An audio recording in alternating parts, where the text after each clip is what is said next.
boa noite. O Canção Nova Notícias chega com os seguintes assuntos.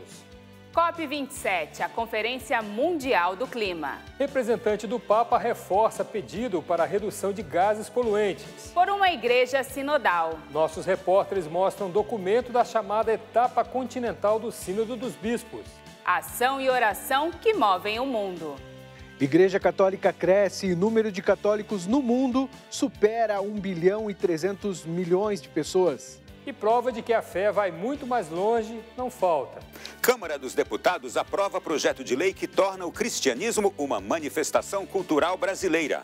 Piloto britânico, tricampeão do GP Brasil de Fórmula 1, recebe homenagem em Brasília. E Gabriel Medina supera a lesão no joelho, vence competição em Saquarema e garante vaga para o Mundial 2023 de surf. Terça-feira, 8 de novembro de 2022. O Canção Nova Notícias já começou.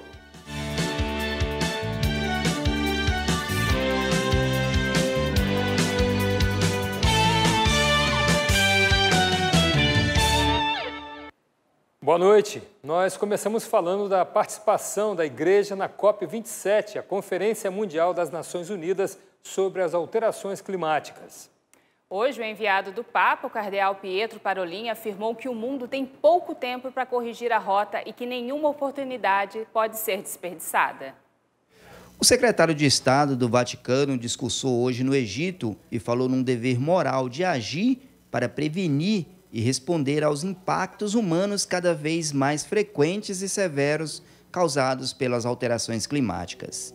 O cardeal alertou que a crise socioecológica que vivemos é um momento propício para a conversão individual e coletiva, com decisões concretas que já não podem ser adiadas. É a primeira vez que a Santa Sé participa de uma conferência do clima, fazendo parte da Convenção e do Acordo de Paris, que tem 4 pilares: mitigação, adaptação, financiamento e perdas de danos. O Vaticano se comprometeu em reduzir as emissões para zero antes de 2050.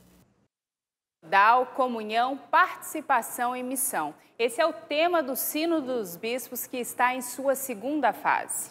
Na chamada etapa continental do Sínodo, nossos correspondentes em Roma, Danúbia Gleiser e Leonardo Vieira, mostram detalhes do documento apresentado recentemente aos jornalistas. O cardeal Mário Grech apresentou o documento da etapa continental. Nas 45 páginas do texto, há vozes de igrejas dos Estados Unidos, Bolívia, Terra Santa e outras nações. Temas como exclusão, clericalismo, discriminação e falta de escuta mútua são abordados. I contenuti del Sinodo sono la testimonianza. O conteúdo do documento é um claro testemunho do processo que está ocorrendo na Igreja. A escuta do povo gerou frutos abundantes, contribuições de contextos eclesiais e culturais diferentes. Provenivano da contesti eclesiali e culturali assai diversi. O documento da etapa continental é a segunda fase do caminho iniciado pelo Papa em outubro de 2021. A etapa sinodal vai terminar com a Assembleia dos Bispos no Vaticano nos anos de 2023 e 2024. Algumas coisas devem ser ditas claramente sobre onde estamos agora. O Sínodo permanece em uma fase de escuta. A próxima fase é uma nova extensão dessa escuta, agora a nível continental. Entre os relatores estavam o secretário-geral da Comissão Teológica Internacional, Padre Piero Coda, o consultor da Secretaria-Geral do Sínodo, Padre Giacomo Costa, a professora associada do Pensamento e Prática Social Católica, Ana Rowlands. O cardeal Jean-Claude teve participação online direto do Japão. Meu agradecimento especial à iniciativa Sínodo Digital e aos muitos influenciadores que conseguiram os jovens para participar. Sim, o Sínodo e a juventude não estão em oposição. E os assuntos do Papa Francisco e da Igreja sempre serão prioridade em nossos telejornais. Mas isso só é possível porque você, que é sócio ou benfeitor, ajuda a manter esse sistema de comunicação no ar. Estamos com 19% na campanha do projeto Dai-me Almas no mês de novembro. E contamos com a sua ajuda para terminar o mês sem dívidas. Acesse clube.cançãonova.com e escolha uma das formas de contribuir. Se preferir fazer um Pix, nossa chave é pix.doação@cançãonova.com. Desde já, em nome do Monsenhor Jonas e de toda a comunidade Canção Nova, muito obrigada.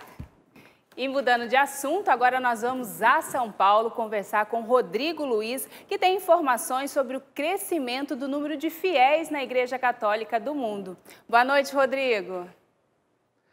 Boa noite, Elaine, e a todos que nos acompanham neste momento. Isso mesmo, a Igreja Católica ganhou mais de 15 milhões de novos fiéis no ano de 2020.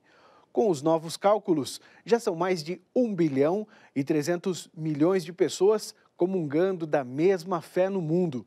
Os dados fazem parte do Anuário Estatístico e revelam os desafios que a Igreja tem pela frente. Em 31 de dezembro de 2020, a Igreja Católica tinha 1.359.612.000 fiéis, 15 milhões a mais do que o número registrado no ano anterior. O aumento de católicos batizados tem sido observado desde 2015, quando a população católica era de aproximadamente 1 bilhão e 200 milhões de membros. Só que o crescimento de fiéis não tem acompanhado o aumento da população mundial. Os dados do crescimento são positivos, né? Significa que mais gente recebeu o sacramento do batismo, mais pessoas entraram na vida das comunidades, das igrejas, mais cristãos católicos estão comprometidos aí com as suas realidades.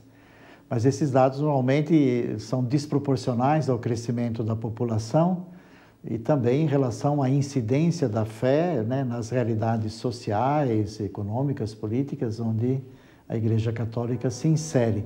O catolicismo cresceu na África, América, Ásia e Europa. Houve queda na Oceania. Na Ásia e África aumentou o número de padres. Nos demais continentes, houve diminuição das vocações sacerdotais. Hoje, são 410 mil padres, 4 mil a menos que em 2019.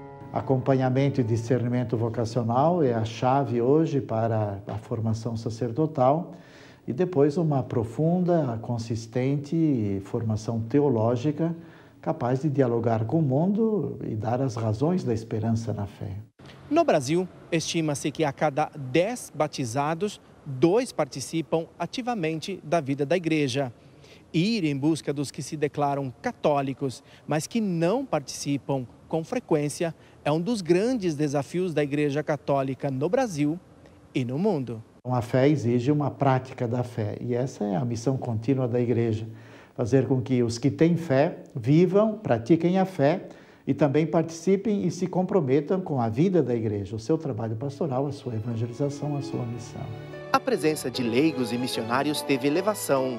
São 413 mil em todos os continentes. Já o número de catequistas vem diminuindo.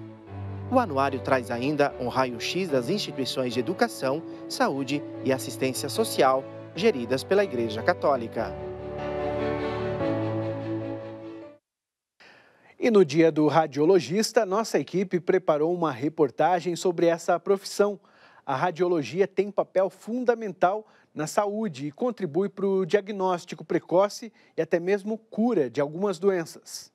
Para nós, hoje, tirar um raio-x ou fazer uma tomografia é algo comum, mas nem sempre foi assim.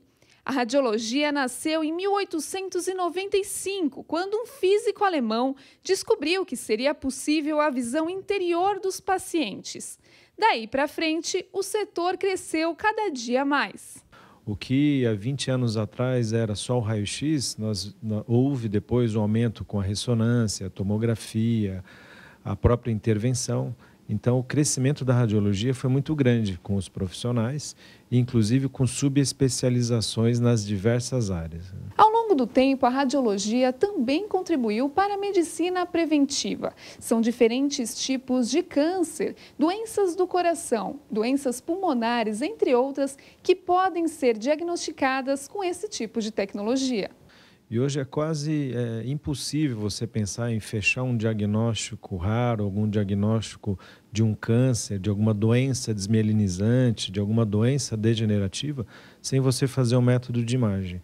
Então, hoje, muito da medicina, para você diagnosticar e tratar, a radiologia é parte fundamental de tudo isso. Além das importantes funções da radiologia para o diagnóstico de diversas doenças, uma novidade no setor é ela ser utilizada também no tratamento. Hoje, dentro de um serviço de radiologia, você pode fazer tratamentos como tumores renais, que a gente fala as ablações, crioablação, tumores de tireoide, tumores hepáticos, que também você pode fazer de uma maneira minimamente invasiva, onde você introduz uma agulha e você também pode tratar alguns tumores sem você precisar fazer um corte ou uma incisão maior.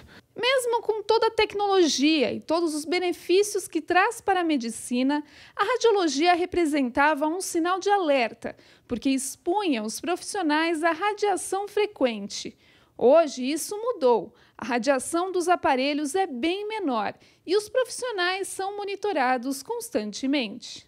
Todos eles utilizam materiais de proteção, óculos, como os aventais de chumbo e agora de tungstênio, os protetores de tireoide. Então, isso não é um problema hoje, como já foi há muito tempo atrás. Hoje é extremamente seguro trabalhar dentro de um serviço de radiologia. A transição de governos foi oficializada hoje à tarde através de portaria. O presidente eleito deve chegar a Brasília hoje à noite para o início dos trabalhos. Vamos ao vivo à capital federal conversar com a repórter Camila Castro, que acompanhou a entrevista coletiva que aconteceu agora há pouco. Boa noite, Camila.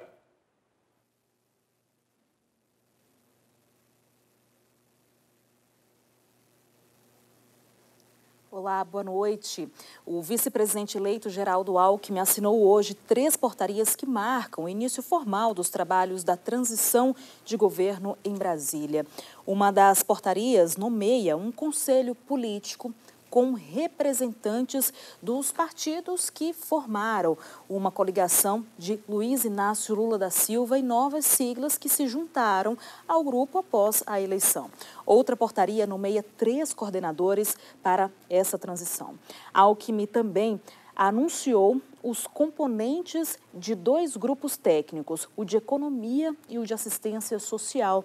E Lula deve chegar ainda hoje aqui na capital. Amanhã o presidente eleito deve ter várias reuniões com, por exemplo, o presidente do Congresso Nacional, o senador Rodrigo Pacheco, também com o presidente da Câmara dos Deputados, o deputado federal Arthur Lira, e também o presidente do Supremo, com a presidente do Supremo Tribunal Federal, a ministra Rosa Weber. Um dos coordenadores da campanha de Lula, que é o senador Randolfo Rodrigues, afirmou à imprensa que sugeriu que Lula se encontrasse também com o presidente do Tribunal Superior Eleitoral, que é o ministro Alexandre de Moraes. Ainda segundo o senador, depois da passagem por Brasília, Lula deve embarcar direto para o Egito. O presidente eleito foi convidado para participar da Conferência do Clima, COP27. Olha, agora um outro assunto. O relatório das urnas eletrônicas será enviado ao Tribunal Superior Eleitoral amanhã, conforme uma nota que foi publicada ontem pelo Ministério da Defesa. O relatório feito por técnicos das Forças Armadas vai apontar se houve ou não erro aí durante as eleições deste ano. Eu volto com vocês aí no estúdio. Uma excelente noite. Obrigado, Camila. Bom descanso para vocês. E agora nós vamos aos nossos estúdios em Brasília, porque Ronaldo da Silva tem informações sobre os serviços prestados pela Justiça Eleitoral. Boa noite, Ronaldo. Muito boa noite para você também, Wallace, e boa noite a você que nos acompanha de todo o Brasil. É sempre uma grande alegria trazer as informações aqui de Brasília. E olha, os serviços da Justiça Eleitoral relacionados a títulos de eleitor foram reabertos hoje. Eles estavam suspensos há 150 dias porque durante o processo de campanha e votação, esse tipo de atendimento não é permitido. O repórter Francisco Coelho tem mais informações sobre o assunto. Os tribunais regionais eleitorais de todo o Brasil reabriram nesta terça-feira para a realização de serviços ao cidadão. As solicitações de emissão de título, transferência de domicílio, regularização de situação eleitoral, emissão de certidão de quitação e pedidos de segunda via de título poderão ser feitos normalmente a partir de hoje. Para evitar as filas, os tribunais orientam a população a realizar os procedimentos por meio dos sites dos tribunais de cada estado e do Distrito Federal. Os prazos voltam a ficar suspensos 150 dias antes das eleições municipais, daqui a 2 anos. Apenas no Distrito Federal não há eleição para prefeito e vereadores. Os eleitores que não votaram nessas eleições também devem procurar a Justiça Eleitoral para justificar a falta. Caso contrário, o título pode ficar suspenso. Francisco Coelho para o Canção Nova Notícias. A Câmara dos Deputados aprovou nesta segunda-feira um projeto de lei que torna o cristianismo uma manifestação cultural brasileira. Os cristãos estão diretamente ligados ao desenvolvimento e à história do Brasil. A influência cristã está presente nas artes, no ensino, na cultura e na política do país. O projeto aprovado na Câmara é uma alternativa do texto apresentado pelo deputado federal Júlio César Ribeiro. No plenário, o parlamentar destacou a importância do cristianismo para a sociedade brasileira.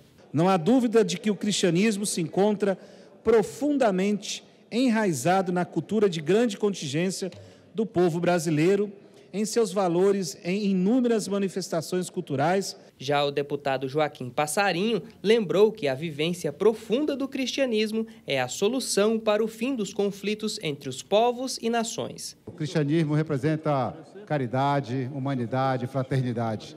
Talvez isso que o mundo inteiro precisa, não só o Brasil. Se tivermos realmente encarnado nesse propósito de viver o cristianismo, com certeza não teríamos guerra no mundo, não teríamos os confrontos que devemos ter. O cristianismo é a base da sociedade brasileira e está presente no país desde a fundação. Com representantes em todas as classes sociais, tem papel fundamental nas discussões de políticas públicas nos 3 poderes da República. De acordo com o último censo, representa 86% da população do país. Para o professor Felipe Aquino, a aprovação do projeto é relevante. Ele também destaca o papel fundamental da Igreja Católica na formação do Brasil. De fato, o Brasil nasceu no berço cristão. A primeira celebração que houve aqui no Brasil foi a Santa Missa, celebrada por Frei Henrique de Coimbra, né? E muitas outras coisas aconteceram em termos de cristianismo no Brasil. O Brasil foi todo ele colonizado, né, pelo cristianismo. Vieram para cá os jesuítas, né? E depois vieram também os franciscanos, agostinianos, enfim. E o Brasil foi evangelizado pela Igreja Católica. Para entrar em vigor, o projeto aprovado na Câmara ainda precisa de nova análise no Senado e da sanção presidencial. E uma última informação: começou hoje e segue até quinta-feira aqui em Brasília o primeiro Encontro Nacional de Assessores Jurídicos de Dioceses. O evento é promovido pela Conferência Nacional dos Bispos do Brasil. Em pauta, os aspectos jurídicos que desafiam a missão desses agentes. O encontro tem a participação de conferencistas que representam os 3 poderes da República, o Ministério Público, a advocacia e outros estudiosos da área. Das necessidades a passatempo, os pequenos negócios surgem das mais diversas maneiras, né, Elaine? São agentes transformadores e que geram resultado positivo para o crescimento da economia. E olha que interessante, em 2022 registraram o menor índice de inadimplência. Confira na reportagem de Matheus Alves e Genilson Passetti. Ao longo de 2020 e 2021, muitos brasileiros precisaram se reinventar para gerar emprego e renda.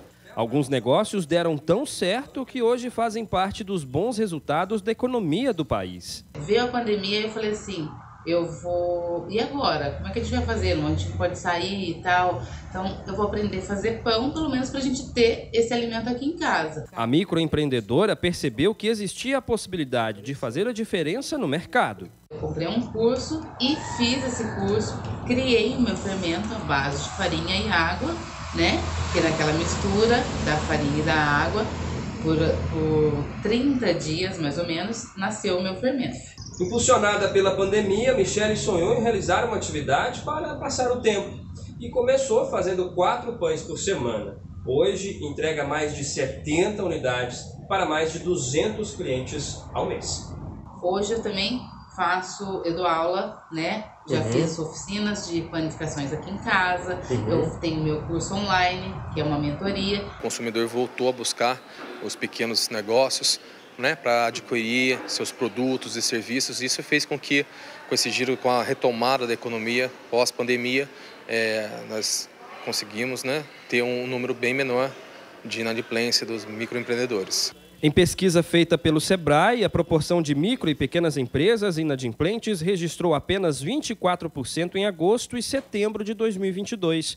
O maior índice, de 41%, foi registrado em junho e julho de 2020. Busca exatamente isso, o conhecimento, o apoio do Sebrae, né, da Secretaria de Desenvolvimento das suas cidades, né, que fazem esse trabalho, para que possa buscar o conhecimento e abrir com o pé no chão, entendendo um pouco mais sobre gestão, sobre fluxo de caixa, como gerenciar o seu negócio, precificar o seu produto ou serviço. São essas informações, eu acho, que são primordiais para que você comece um negócio mais seguro e as suas chances de sucesso sejam bem maiores. Quando você se descobre naquilo que você ama fazer, aí você vai longe. Não pode desistir, não.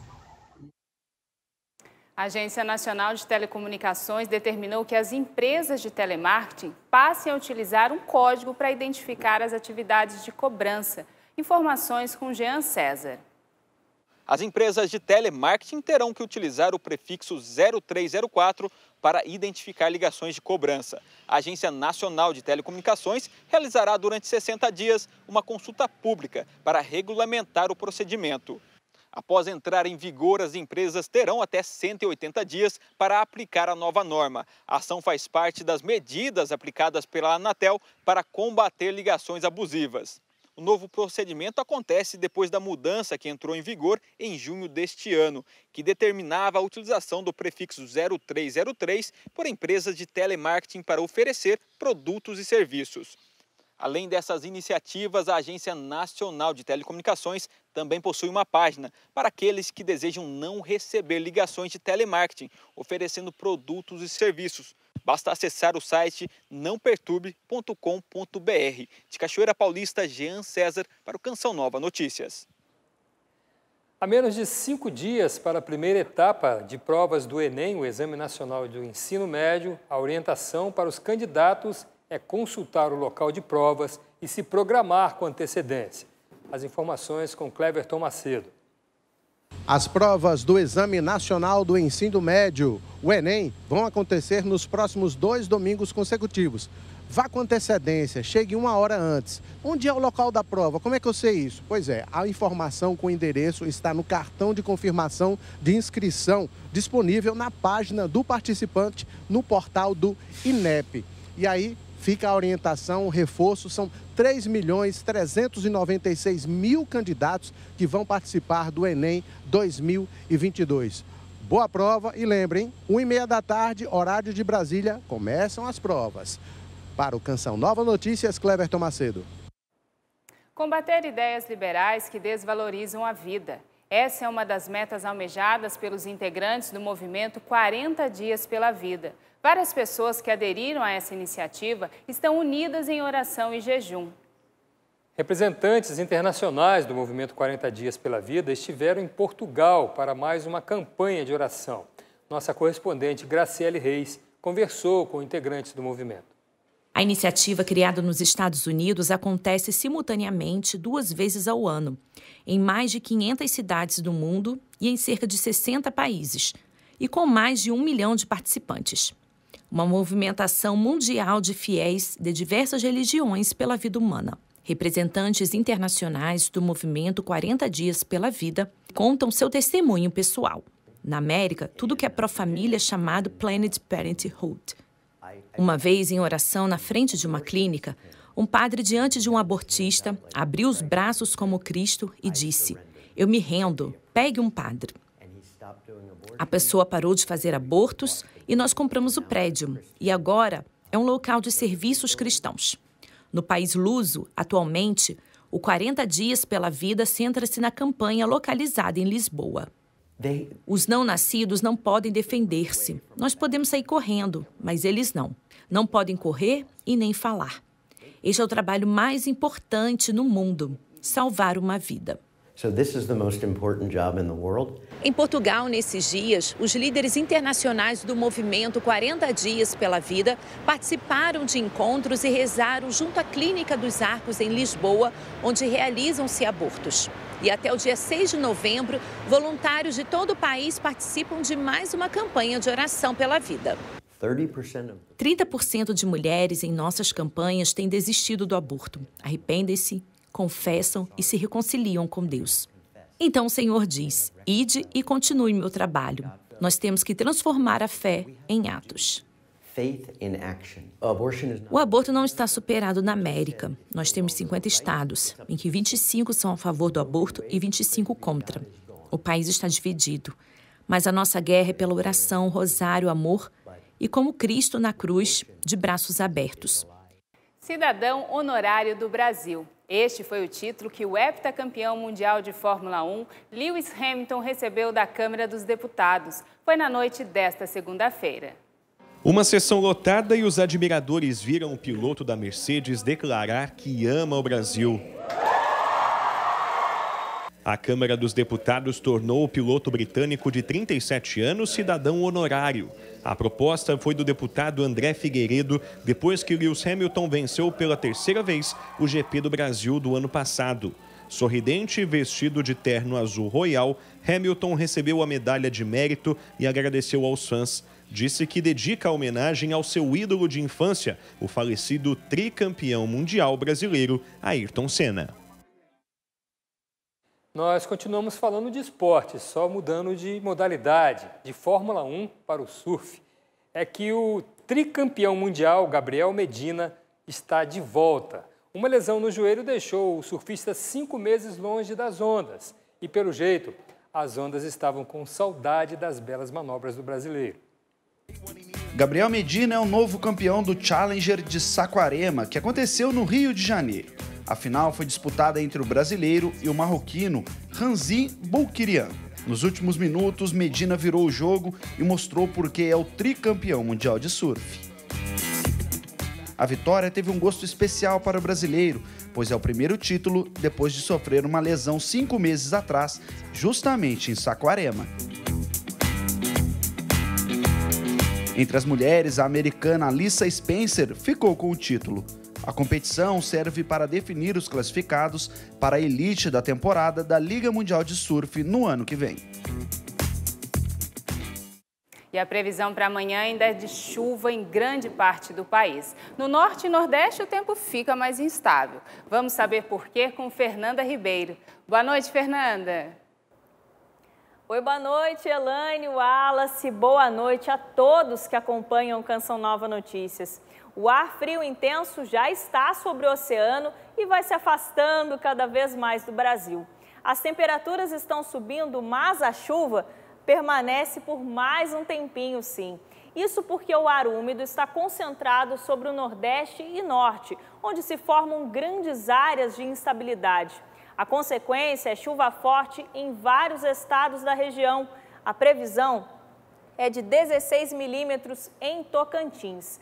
A maior parte do Sudeste vai ser chuvosa na quarta-feira. Tem mais chuva em Minas Gerais. Aqui, olha, nessa área, no sul do estado. Em São Paulo, áreas do interior terão trovoadas. O destaque é para a cidade de Campinas, onde os termômetros podem marcar 27 graus.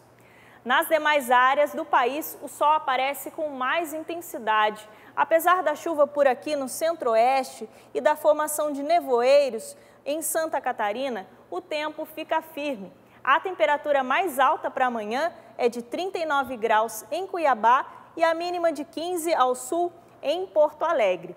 Essa é nossa quarta-feira. Elaine, Wallace. Obrigado, Fernanda. Até amanhã, né? 5 anos de reforma e quase 3 décadas de portas fechadas. Mas, finalmente, um dos museus mais importantes da cidade antiga de Jerusalém, foi reaberto pelo Patriarcado Armênio Ortodoxo. Após 5 anos de reforma e quase 30 anos de fechamento, o Patriarcado Armênio Ortodoxo de Jerusalém reabriu o Museu Eduard Yelin Mardidian. O patriarca agradeceu à família Mardidian a generosa doação que permitiu primeiro a fundação e depois a restauração do museu. Uma das características mais importantes da restauração do museu é este piso de mosaico, que foi encontrado no bairro de Musrará, em Jerusalém, sob o piso de uma casa. Vem de uma igreja armênia que remonta ao século VI. Mais recentemente, o piso foi transferido para cá, pois pertence aos armênios. O mosaico, encontrado em 1894, é decorado com brotos de videira, a árvore da vida, e contém vários pássaros. Como afirma a inscrição armênia, o mosaico é dedicado à memória e salvação de todos os armênios, cujos nomes Deus conhece. A restauração do museu envolveu a reconstrução de toda a infraestrutura elétrica e de vigilância. Sistemas inteligentes foram introduzidos para regulação de temperatura, iluminação e segurança. O itinerário expositivo também foi reorganizado de modo a recontar a história da presença armênia na Terra Santa. A maioria das coleções do museu foi formada com presentes trazidos por peregrinos armênios que visitaram a Terra Santa entre os séculos 17 e 18. A presença armênia sempre foi muito forte na Terra Santa ao longo da história. No primeiro andar encontramos os contos da história armênia, desde antes do nascimento de Cristo até os dias atuais. Nós, armênios, chegamos aqui com o nosso imperador, Tigranes, o Grande, no primeiro século antes de Cristo. Melisenda, filha de uma princesa armênia, foi a primeira rainha do Reino Cruzado de Jerusalém. Durante o seu reinado, muitas igrejas foram construídas na Terra Santa. O genocídio armênio foi o acontecimento mais importante da história armênia na era moderna. Quem esquece o passado não renova o presente. Ensinamos todas as crianças sobre o genocídio. A partir da metade de novembro, todos poderão aprender mais sobre a história da presença armênia e sua herança na Terra Santa, visitando o Museu Eduard Yelin Mardidian. Bacana, né? A gente poder ver peças de tantos tempos atrás, tantos séculos, né? E ali presentes nesse museu, né, Elaine? Uma riqueza, né, que a gente traz. O Canção Nova Notícias fica por aqui.